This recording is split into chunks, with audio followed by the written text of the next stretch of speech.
Let that motherfucker do what it do. Alright.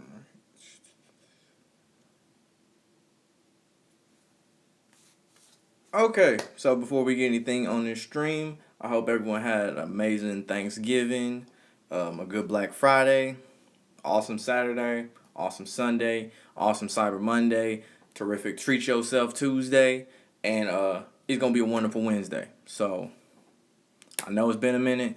We're gonna get back into it. We're gonna get caught up with everything that happened this weekend, and we're gonna get caught up with everything that happened in football today. So for starters, we're going to talk about what they've been talking about on ESPN for a while. Sarah Fuller. Let's see. She was the first woman to play in a Power 5 football game. Cool. I want to say this, though. Derek Mason tried this stunt to save his job. I'm going to say that again. Derek Mason tried this stunt to save his job. He's no longer employed at Vanderbilt as a football coach. He failed. And my biggest thing about this, man, like, shit. The fact that the players on the team want to revolt and they feel embarrassed for this stunt, stream cut out. Go figure. The fact they want to quit and revolt, The fact, this is the shit that really gets me. They praised Sarah for a weak-ass 15-yard squib kick. Nigga, I can do that. Anybody can do this. People watching this can do that. This is not something that's empowering the women or nothing like that. It'd be different if she was a linebacker and she was hit-sticking people. Then I'd be like, okay, that's impressive. But she did a 15-yard squib kick. Anyone can do that. On top of that, they had this shit planned so she wouldn't get hurt trying to tackle somebody, or so she wouldn't even have to make contact with anyone. And you can't sit here and tell me you couldn't find anyone else to be a kicker. Because I know Tennessee did it a couple years ago when Derek Dooley was coach. We had, I forgot dude's first name. I want to say it was Derek Brodus. I know his last name is Brodus. But they found him on Fraternity Park chilling on the couch and asked him if you want to kick. You can't sit here and tell me there's nobody at Vanderbilt that knows how to kick a football. You can't sit here and tell me that. Or that doesn't know how to kick a football. So they decided to go to the women's soccer player. Not buying that shit one bit. But then again, it is a liberal school, and we know how that shit goes. On top of that, they got killed 41-0. I'm going to say it again. They got beat 41-0. But we are talking about praising her for doing one squib kick that went 15 fucking yards. Never mind the fact they didn't score at all. Never mind the fact she didn't even try to attempt a field goal. They weren't in position to attempt a field goal. If she kicked the field goal, made it, maybe I can understand some of the praise. But we're congratulating her for a squib kick. Let that sink in. And on top of that, she had the nerve to give a halftime speech. And from what, I don't know what the entire speech said. I've heard she cussed somebody out. I don't know if that's true or not. But I heard she said she went in there and she said, we need to be cheering each other on. This is how you win games. You've been on the team for a fucking week. How do you know how to win a football game? If this was soccer, I would understand you giving that speech. But you haven't played football for, like a week. I doubt you even did hitting drills there. And you talking about this how you win games. If you don't sit your ass down somewhere.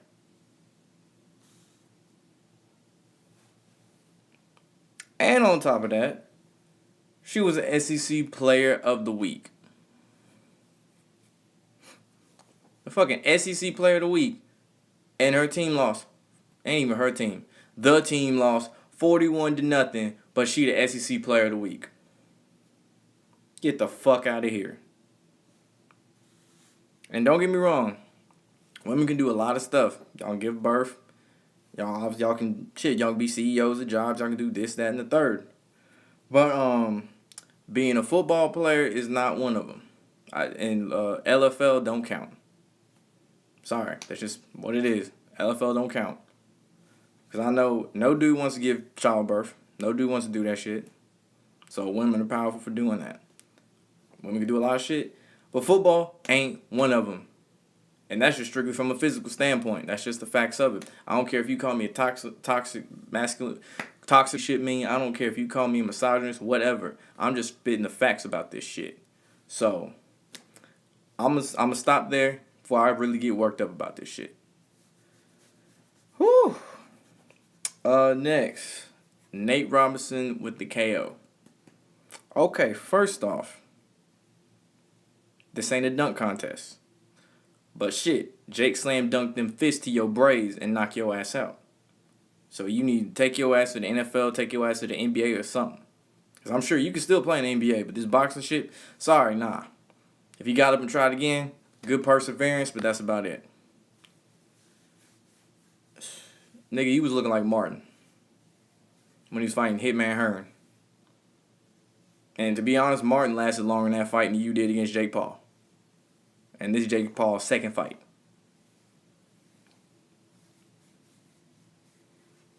And when you even think about this shit, bro. You got knocked in your ass 3 times. The first 2 times, you weren't knocked out. You just got knocked on the ground. I thought you was knocked out on that second one. But god damn, my nigga. I would rather play for the Knicks than have to go through what you just did. At this point, you should be applying for the Knicks right now. But hey, put me on the team. Y'all ain't really got nobody anyway. Put me on the fucking team. But all bullshit aside, Nate Robinson do look the part. If you just look at him, he do look like he could hold his own in a boxing match. If you said, hey, I've been training for so many months, I'm ready to box, I'll take him serious. After I saw the fight, I can't take him serious no more. And another thing is Jake Paul had experience. Granted, it was one fight, but you can tell by the way Jake was fighting, he had done this shit before. Nate, you could tell, hadn't done this shit before. He was leading with his head a lot. His footwork was awful, and this nigga was wearing basketball shoes.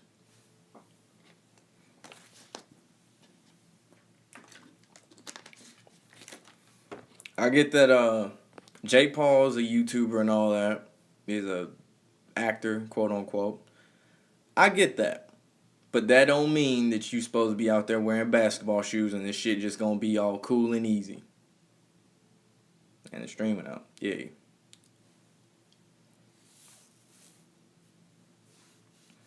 But it do make me wonder, because it's kind of a bad look for the NBA. This damn straight keep going out. It's a bad look for the NBA. And it makes me wonder which NBA players could actually hold their own in a fight. Because I got a list of players. I got James Johnson could definitely do it. That nigga got 2, 3 different black belts. He's more than qualified to do this shit. LeBron, I don't think so. LeBron, again, looked the part. But, I don't know. He flopped too damn much. And I know that's acting, but we all know LeBron's soft. That's fact. I mean, the nigga wears a toupee to play basketball. Draymond Green, no. I don't think Draymond's particularly soft, per se. Pause. He just gonna get DQ because he gonna kick somebody in the balls. Marcus Smart, I can see Marcus Smart holding his own in the fight. Jimmy Butler, yup, I can definitely see Jimmy Butler. John Wall, yup. I mean, shit, that nigga been in a shootout with the police. That nigga, his nickname used to be Crazy J back when he was in Raleigh, North Carolina. And we know about his past, if you will. And then Damian Lillard. I can see Damian Lillard holding his own in the fight. On top of that, I would say, I'll say James Harden and Russell Westbrook, both of them could probably hold their own in a boxing match. I don't know so much about, because I do remember that one time, what's his name? Harden took an elbow from Ron Artest, Meta World Peace. He dropped quick. Boom, gone to the ground. Granted, Ron Artest a whole nother monster. Westbrook, he don't back down from nobody. Everybody know that shit.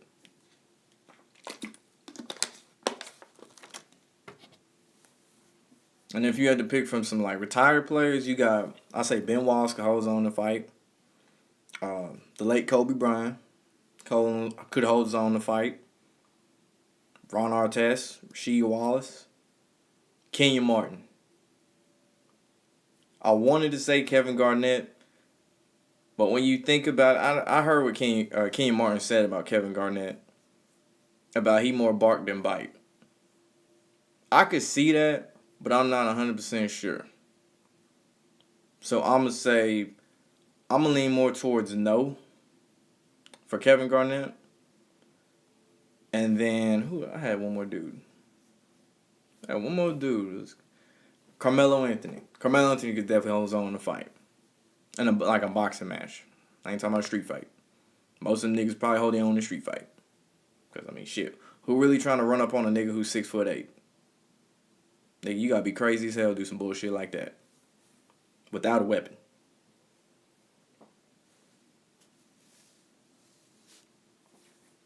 Alright, we gonna get on to the Tyson versus Roy Jones Jr. fight. That was the main event. I ain't gonna lie, when I first saw Mike Tyson, I thought that he was gonna look way, way past his prime. I was wrong. He was still throwing them haymakers, throwing them jabs, them strong jabs. I thought he was finna knock out Roy Jones for real. I really was like, oh shit, he finna drop this nigga. He didn't. They called it the draw. I think that's some bullshit. Anyone who saw that fight, even Snoop Dogg's high ass, Mike Tyson won that fight. But we know why they called the draw. They want to have a rematch. Get everyone to tune in. Shit, I'll tune in for it. But I better see a motherfucker get knocked out. I do know that much. And I'm pretty sure I know who would get knocked out. Roy Jones, for someone who's been retired for I don't know how many years, he was alright. It ain't the same Roy Jones. Still ain't the same Mike Tyson. But shit, that Mike Tyson still got that hunger, that fire. He's still fighting with that same fire. And I even heard he was high during the fight. I couldn't tell. I ain't never seen someone high fight like that. That's kind of, when you think about it, that's kind of scary. Because this nigga got a podcast where he hotboxing in the studio. Like smoking and shit. And this nigga has if I remember correctly, he got a $40,000 a month weed habit or some shit. Which just even saying that out loud is like mind blowing. Like $40,000, nigga. That's like a salary for the average person. And that's in a month on weed. That's a fuck ton of weed. I'm pretty sure that ain't all to him. And it's going to like people he know and shit like that, people close to him. But $40,000? Shit.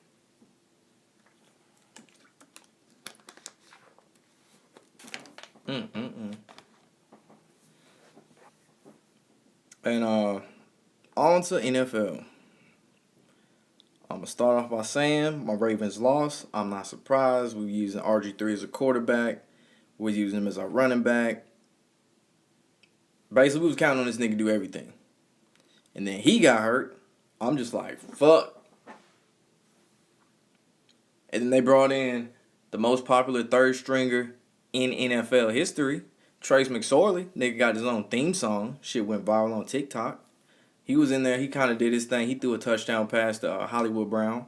But we got beat, though.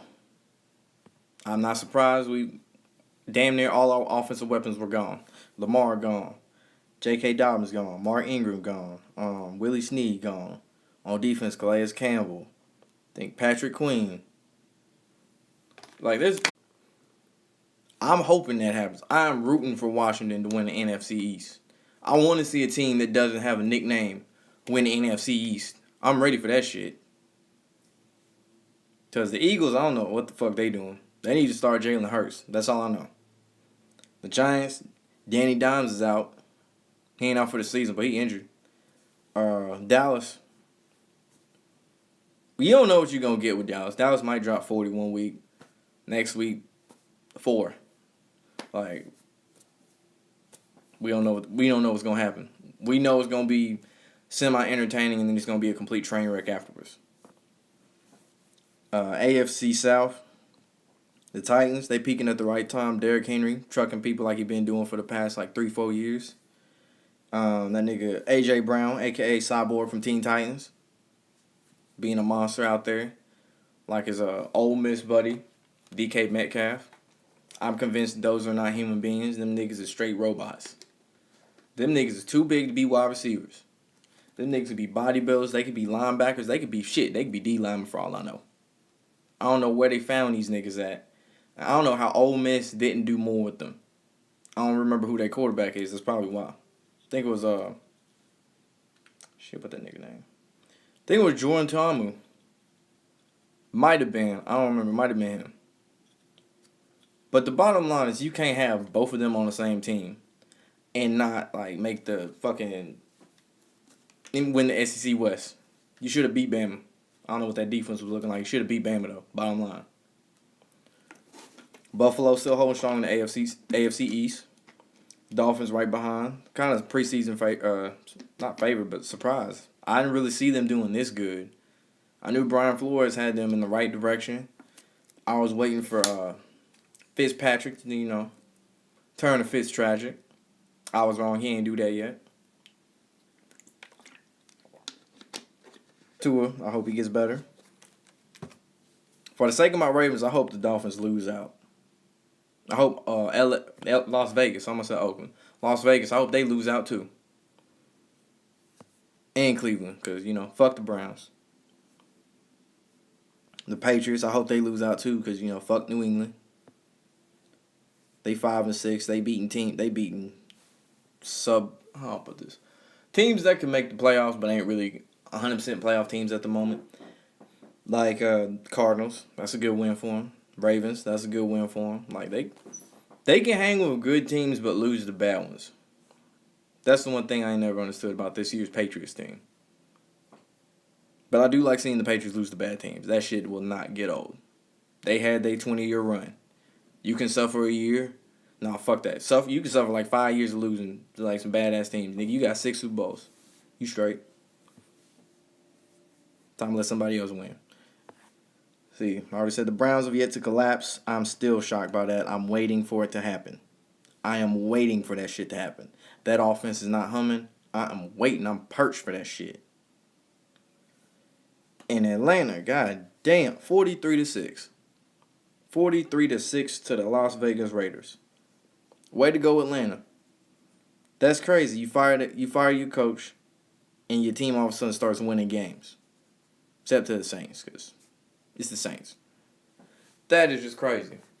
Atlanta's that team that has a record of someone who should be tanking, but they got the players of a team that should have been to the playoffs back-to-back years. I don't know what to make of Atlanta. They damn near like every other sports team in Georgia. On paper, they should be the shit. You look at the Braves. They choked away a 3-1 series against the Dodgers. Could have went to World Series. Atlanta, the Hawks, They got some good players in the offseason. But, like, shit. The last good Hawks team was that team that won, like, 60 games. Got swept by the Cavs. Who else? Falcons, we already know about 28-3. Honestly, every year for the Falcons. If they got a healthy Matt Ryan, they got a healthy Julio Jones, y'all niggas should be going to the playoffs. But that defense, oh my God, that defense don't do shit. That's the problem. That defense usually don't do shit. It either has injuries or they can't make plays. So it's basically a shootout. Every Atlanta game's a shootout. In NFC West, oh shit, we got the backside. In NFC West, the Niners beat the Rams, and LA didn't need that loss. They really couldn't afford that shit. And then think about it. The NFL wants Seattle to win that division like usual. Make them go deep in the playoffs. What else? The Saints beat the Broncos. Broncos had a wide receiver at quarterback. Pat Mahomes and Kansas City beat the Buccaneers. That was the one. I'm glad that game was a shootout. I'm glad it was close. I mean, both teams have a shit ton of weapons. Go back to what I said. Super teams. These are two NFL super teams. but one's playing like one, the other isn't. Patrick Mahomes over there throwing to Tyreek Hill, Sammy Watkins, McCall Hartman. You got Le'Veon Bell. You got Clyde Edwards-Helaire, like Travis Kelce. You got all these damn motherfuckers you could throw to. And then for Tampa Bay, you got, Brady got Antonio Brown, Mike Evans, Gronk, Chris Godwin. You got Leonard Fournette. He's kind of having an iffy year right now. What's his name? Ronald Jones. So you got you got a hell of players stacked. Hella players. But I have heard, though, there's some beef between Tom Brady and Bruce Arians. I don't know if it's strictly because Bruce Arians' offense is so complex for any quarterback entering their first year under his system, because it has so many wide receiver option routes in it, and it forces Brady to do things he's not used to because he's been playing the same system for feels like 20 years now. Could be that. It also could be this coach. I mean, shit. Bill Belichick ain't the nicest motherfucker either. But I don't recall Bill Belichick throwing this much blame on Tom Brady the way that Bruce Arians does. And this is from like week 1. Already throwing blame to him and shit. Not to say Tom don't deserve it. Yeah, because, accountability got to go somewhere, and he's the starting quarterback. Throwing interceptions and shit in a complex offense. Nonetheless. But it could be that. I heard Brady does pick plays throughout the week before games, picks the plays that he wants. I don't know if there's something going on with that.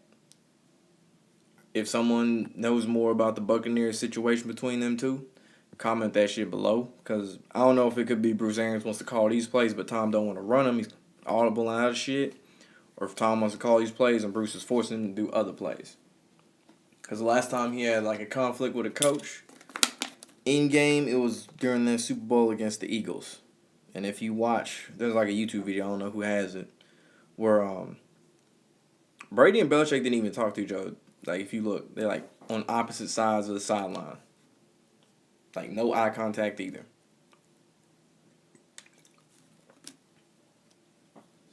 And then we heard about the whole TB12 thing with Belichick. Belichick wanted to end up trading away Jimmy Garoppolo. Because Tom Brady went over his head to Robert Kraft. All that stuff. So who knows, man? Who the fuck knows? All I know is that this, assuming all the games get played out, the ending of the season going to be entertaining. Because this is sports entertainment for all we talking about. I'm still holding strong that the Saints going to the Super Bowl. I still believe that the Ravens are going to make a playoff run. This should be the last loss of the season. We should finish 11-5. Close out the year. I see Cleveland going to stumble and lose. Las Vegas, it looks like Las Vegas doing the same shit. Miami, I don't know. If for some reason Ryan Fitzpatrick is playing those last couple games and something's on the line, he might just throw 4 interceptions. We've seen it before when he's playing with I think it was Buffalo. Either the Jets or Buffalo, one of them. He'd been damn near every team in that division besides New England. He was playing with one of them motherfuckers, and he threw like 4 picks in like week 17, something like that.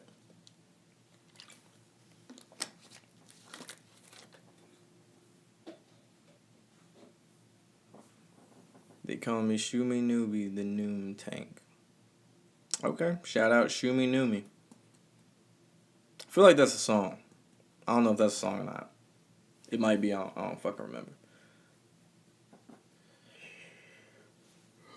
Been a long day. NBA though. I heard Dennis Schroeder say he should be starting. No, he shouldn't. Shouldn't be starting at all. There's a reason the OKC brought in Chris Paul. There's a reason Jeff Teague was starting over you. Shouldn't have been starting.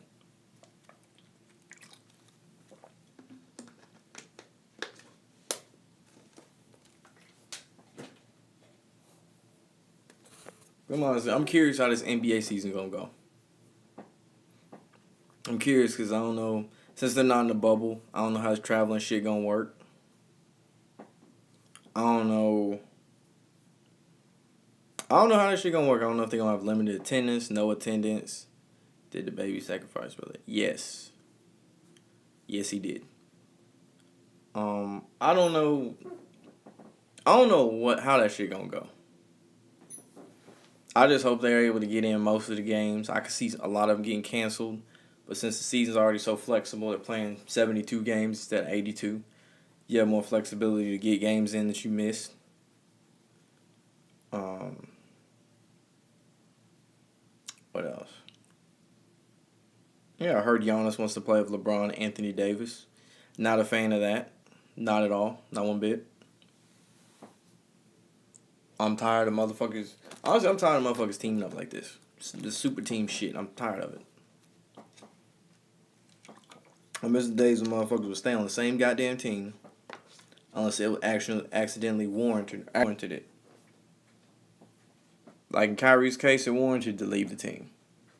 LeBron going behind his back trying to trade niggas and shit.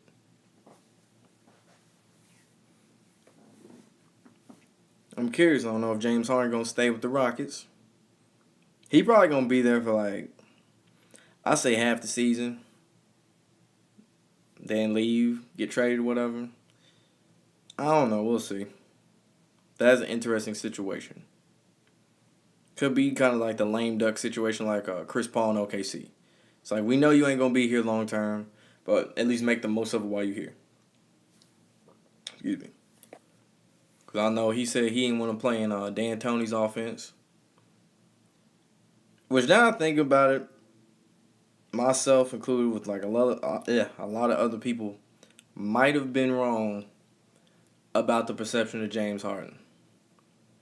He do play to get fouls. He do play to get free throws. That's a fact. But I always thought like he was somebody that didn't. He just only cared about his stats. I still think he does pad his stats. But I think at the same time he still want to win. If that makes sense. When you think about the system he's in and the players around him, he really does have to do a whole lot more than most teams, or like most star players, should I say. I guess in his position. The only other people who got to do a whole lot like that would be Devin Booker before Chris Paul. Kind of Chris Paul, OKC, but Shai Gilgeous-Alexander then emerged as like someone who could be a youthful star. Who else has to carry the team? I can't even say Jimmy Butler now. He got players around him. He the one who got to do it when it matters the most. Damian Lillard, when they shots ain't falling, Damian Lillard feels like he has to do it. That's why they always fall short. Who else? Trae Young. Trae Young's another one.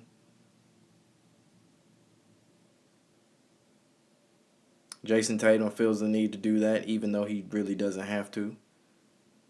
That's because he was doing the mom mentality shit with Kobe. Bradley Beal. So there's other players like that got to basically carry the whole damn team.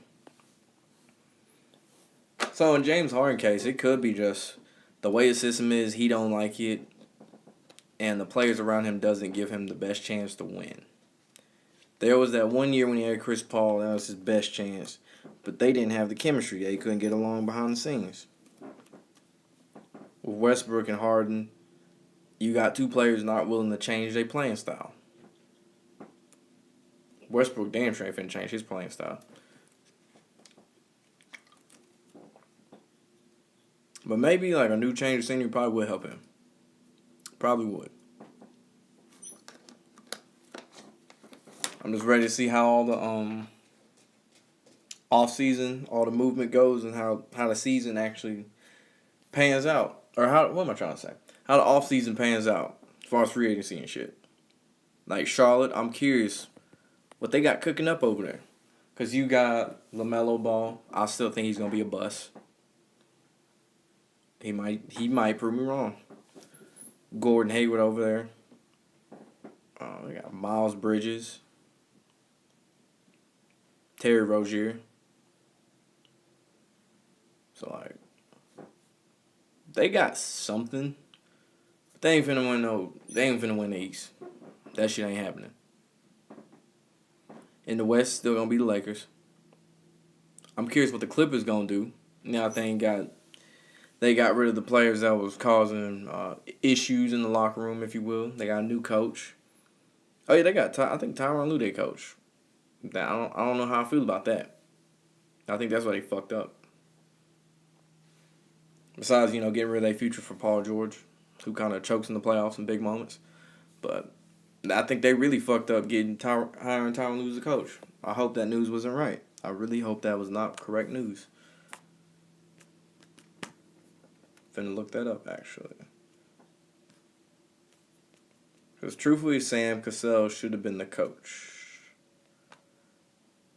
instead of Tyronn Lue.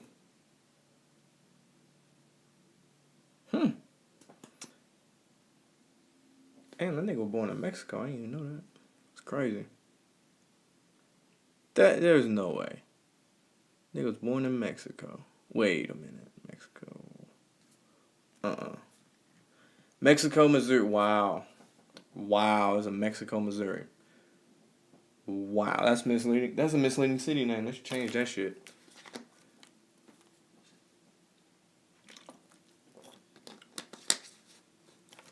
But yeah, I'm probably gonna get up out of here. Like the video, subscribe to the channel, ring that bell. We're gonna be going live sometime again this week.